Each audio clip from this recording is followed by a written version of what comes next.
Okay, so welcome to another deep dive. This time, we're looking into something uh, pretty dark, honestly, but also really fascinating. It's one of those cases that just sticks with you, the kind that makes you question everything. Right. Today, it's the Abe Sada incident. Happened back in 1936 in Japan, and, well, let's just say it wasn't your average crime. Not average at all. This thing became a national obsession, almost a myth, and people are still talking about it, making movies about it, even today. Yeah, and you can see why, right? It's got love, it's got obsession, violence, sex. I mean, it's a lot to unpack. It really is, and it kind of forces you to think about, like, what drives people to these extremes? What even is love? Exactly. So we're going to try and make sense of all that today. We're mainly using this pretty detailed account from Murderpedia, their entry, Murderer Case 1. Good source. Lays out the facts pretty clearly. Yeah. So the goal here is to give you those key facts, look at the whole context of what was going on in Japan back then, and maybe, just maybe, figure out why this one event became so huge in the Japanese psyche. Ambitious. But I think we can do it. We'll try. Okay, so the crime itself, it all went down on May 18th, 1936, Yeah. in Tokyo. The victim was a guy named Kichizo Ishida, 42 years old. He owned this restaurant, the Yoshidaya, and he was also Sada Abe's lover. Lover, yeah. And how she killed him? Well, it was strangulation. But that's almost like the least crazy part of this whole But thing. it's much weirder. Way weirder. After she killed Ishida, she cut off his penis and testicles. And carried them around in her handbag. Yeah. Can you even imagine what people must have thought back then? I mean, that's just Shocking. Absolutely shocking. totally. And it doesn't stop there. She also wrote this message, like right on his thigh in his blood. Sada, Kichi, together. And on a bedsheet, too. And carved her name on his arm. Sada. Like some kind of twisted love letter, right? And when they asked her about, why she did all that, her answer was, I don't know, it just sends chills down your spine. She said she wanted to keep the part of him that gave her the strongest memories. It's like she wanted to own him, even in death. Or like, stop time, keep that feeling forever. It's intense. It speaks to the desperation, right? This need to hold on to something so fleeting, so powerful. So to even begin to understand how someone gets to that point, we got to go back, right? Yeah. Look at Sada Abe's life before all this. Absolutely. And it's a pretty wild ride, too. Oh, yeah. So she was born in Tokyo. Her family wasn't poor, actually. They were upper middle class. They made tatami mats. This traditional Japanese floor coverings. Yeah, those. She had a bunch of siblings, 8 in total, but only 4 of them lived to be adults. She was the youngest. Interesting. Big family, but lots of loss early on. Could that have shaped her, you think? Maybe. Her dad was like a decent guy, but kind of focused on himself. Her mom apparently was a real straight arrow. No scandals there. Okay. But the siblings, though, they were a different story. Right. Totally different story. The brother was a womanizer, even stole from the family. Yeah. And the sister, she had a ton of lovers. And the parents just let that slide? Well, about the sister, actually. Her dad got so mad, he sent her to a brothel. Can you believe that? Wow. That's harsh. But then he bought her back eventually. Yeah, still messed up. So you can see there were some, issues in that family. Some serious issues around like control and female sexuality. For sure. But Sada herself apparently was the apple of her mother's eye. She got a lot of attention, got encouraged to do all these like artistic things, singing, playing the shamisen. The shamisen, isn't that a traditional Japanese instrument? Yeah, like a 3-stringed lute thing. So she was being groomed for a certain kind of life, it seems. You could say that. And well, she kind of went for it. Started skipping school to practice, wearing makeup, hanging out with these like rebellious teenagers. So already a bit of a wild child. Definitely. And then when she was 15, this is like the turning point. She was raped. Oh, God. By someone she knew. Yeah, an acquaintance. Her parents tried to support her, but it obviously messed her up pretty bad. She became really difficult to handle. I can only imagine. Yeah. And a few years later, her parents did something, I don't know, desperate. They sold her to a geisha house. A geisha house. Wow. Yeah, in Yokohama. Now, her sister later said that Sada actually wanted to be a geisha, but Sada herself said it was a punishment for, sleeping around. So which is it? Was she forced or did she choose it? It's hard to say for sure, but either way, being a geisha wasn't what she'd imagined. Right, because to be a top geisha, the kind who get all the attention and respect, they start training as kids. Years of learning music, dance, It's an conversation. old art form. Exactly. But Abe, she just got thrown into the low ranks. Basically, her main job was sex, Yeah, and she did that for 5 years, ended up getting syphilis. which meant regular medical checks, just like a licensed prostitute. Exactly. So she figured, why not do that instead? It paid better anyway. Makes sense, I guess, from her perspective. So she went to Osaka, started working in the Tobita brothel district. That was like the red light district, right? Yeah. But she was a troublemaker. Kept stealing from clients, trying to run away. But the license system was pretty tight. They always tracked her down. Wow, so she couldn't escape that life. She did eventually. Worked as a waitress for a bit. Mm. But the pay was terrible, so she went back to prostitution, but this time unlicensed.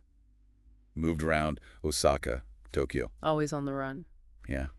And then she met this guy, Kenosuke Kasahara. He was connected, a friend of a brothel owner. He fell for her hard. Fell for her. Oh, yeah. He said she was like the most intense woman he'd ever been with. Set her up in a house, gave her money, the whole 9 yards. Sounds like a sugar daddy situation. Kinda, but she wanted more. She asked him to marry her, or at least let her have other lovers. He refused. Didn't want to share. Nope. So they broke up, and it got ugly. He called her all sorts of awful names, said she was dangerous, that men should fear her. And what did she say about him? She said he treated her like an animal, that he only begged her to stay when she tried to leave. Sounds like a lot of bitterness on both sides. Hard to know the truth there. Yeah, for sure. So she tried to go straight again, worked as a maid in Nagoya. Met another guy there, Goro Omiya, professor, banker type. Another sugar daddy? He was different, more supportive, I guess. She had syphilis, remember? He paid for her to stay at this hot springs resort, get treatment. Wow, that's actually pretty decent of him. Right. Later on, she even suggested she open her own restaurant. Told her to get some experience first, work as an apprentice. And that's how she met Kichizo Ishida. Ah, so this is where it all starts to come together. Back to Tokyo, the restaurant. Yep. It's February 1936 when she started Ishida's place, the Yoshidaya. He was a bit older, 42, and he had this reputation What kind of reputation? as a womanizer. Apparently, he wasn't too involved in running the restaurant. His wife did most of that. Sounds like a recipe for trouble. You got it. And it wasn't long before he started making moves on Abe. So he was attracted to her right away. Oh, yeah. She even said later that Omiya, the professor guy, hadn't really satisfied her sexually. Yeah. So she gave in. By mid-April, they were hooking up right there in the restaurant. In the restaurant. Bold move. I know, right? And apparently, there was this geisha singing in the background while they did it. Like, super romantic, I guess. Talk about setting the mood. Right. Yeah. Then they went to this tea house for like 4 days straight. Basically, a love hotel back then. A 4-day fling, huh? That's what the source calls it. Mm. And it didn't stop there. They moved their, how do they put it, marathon lovemaking bout to different places. Even kept going while maids brought them sake. Sounds intense, like they couldn't get enough of each other. Abe said he was the sexiest man she'd ever met. But then, eventually they had to separate. She went totally crazy, started drinking a lot, said it was the first time she'd ever been in love, and the thought of him going back to his wife just ate her up inside. So the jealousy kicked in. Big time. And it's at this point, about a week before the murder, that she starts thinking about killing him. Wow, that escalated quickly. It did. And there's this one event that seems to have really pushed her over the edge. She went to see a play, and in it, this geisha attacks her lover with a knife. And that gave her ideas. Oh, yeah. She decided to do the same to Ishida. Even pawned some clothes to buy a knife. And what did he do when she threatened him? Well, at first he was startled, but then he seemed kind of turned on by it. Turned on, real? Yeah, like he got off on the danger. It's messed up. So this whole thing was already getting pretty twisted. For sure. And then they went back to this place, Ogu, and while they were, doing it, she put the knife to his penis, threatened him. He just laughed. He laughed. This guy had some serious issues. Yeah, he did. And then she started choking him during sex. And he told her it made him feel good, asked her to do it while he slept. Oh my God. I know. So on May 16th, 2 days before he died, she used her obi to choke him during orgasm. They both liked it, apparently. Kept doing it for 2 hours. Wait, her obi, you mean that sash they wear with kimonos? Yeah, that's the one. They're made of pretty strong fabric. Anyway, at one point, his face got all messed up and it wouldn't go back to normal. He even took sedatives because it hurt so much. This is getting really dark. Yeah. Then, the night of the murder. They were in bed, he'd taken more sedatives, and he was kind of dozing off. He told her to choke him again while he slept, and not to stop, even if he started freaking out because it hurt so much afterward. He was asking for it. It kind of seems that way. She even wondered if he wanted her to kill him, but she thought he was joking. But he wasn't joking, was he? Nope. Around 2 a.m. on May 18th, he was asleep, and she did it. Wrapped her sash around his neck twice and strangled him. She told the police later that she felt this, total peace afterward, like all the weight was gone. Wow. It's almost like she convinced herself it was a mercy killing or something. Right. And then, well, you know the rest. She stayed with his body for a while, cut off his genitals, wrote that message in blood, carved her name on his arm. Then she put on his underwear and left the inn, told the staff not to bother him. And that thing she said about taking the part of him that held the most vivid memories? Yeah, it's chilling. It's like she wanted to possess him in the most literal way possible. So what did she do next? The first thing she did was go see Goro Omiya, that professor guy.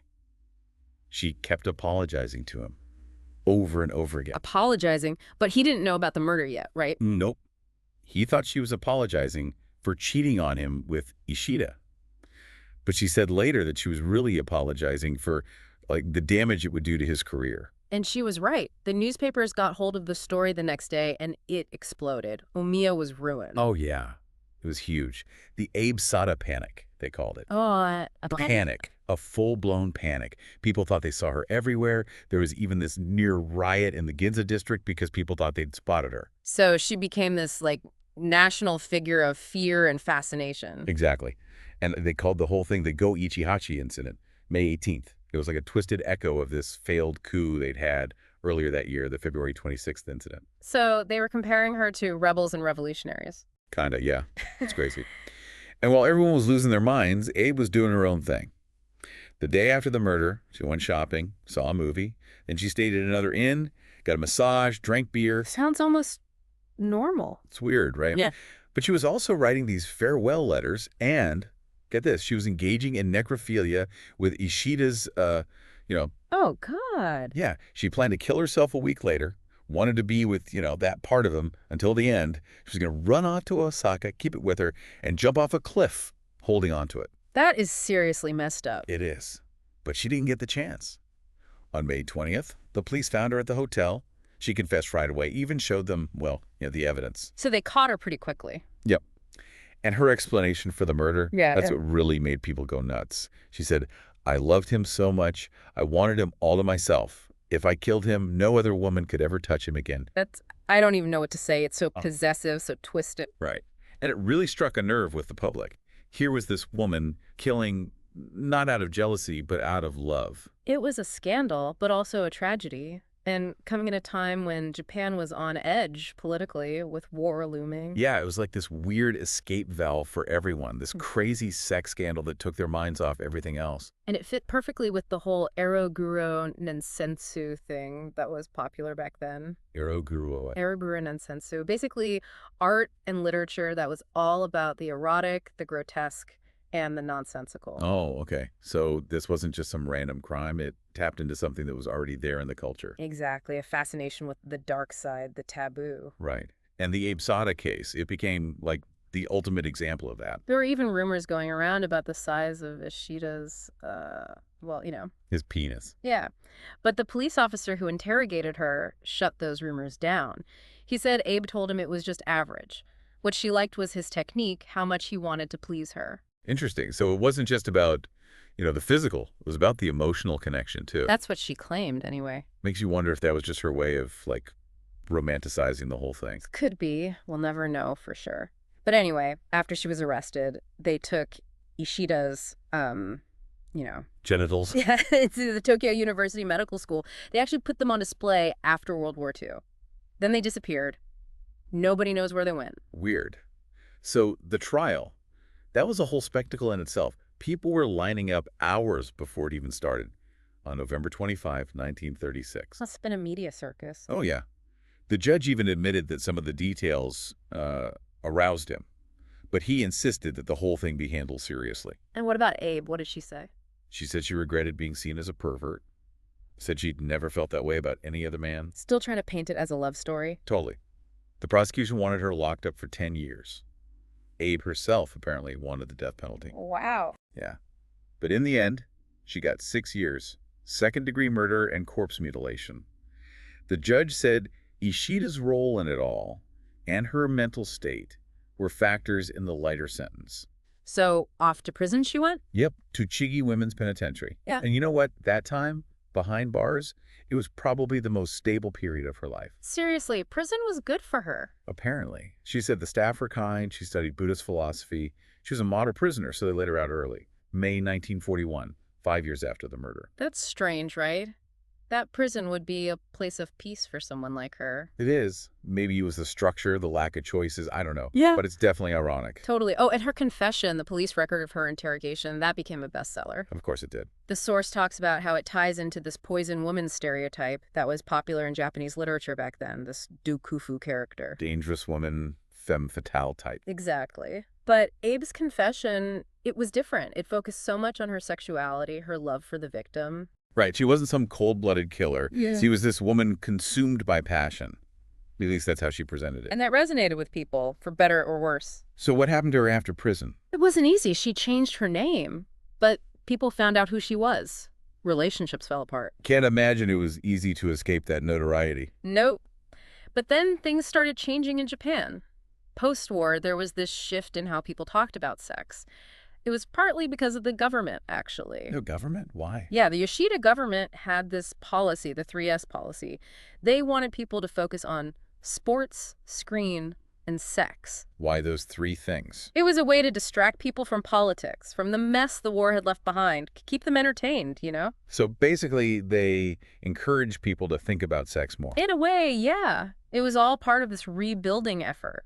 And it meant that someone like Abe Sada, who'd been seen as this dangerous deviant before the war, she could be reinterpreted. So instead of a monster, she became... What? Well, some people start seeing her as a symbol of rebellion, a challenge to the old ways of thinking. Interesting. Like, her crime became less about the violence and more about her freedom to express her sexuality. You could see it that way, yeah. So her image kind of flipped. It did, in a way.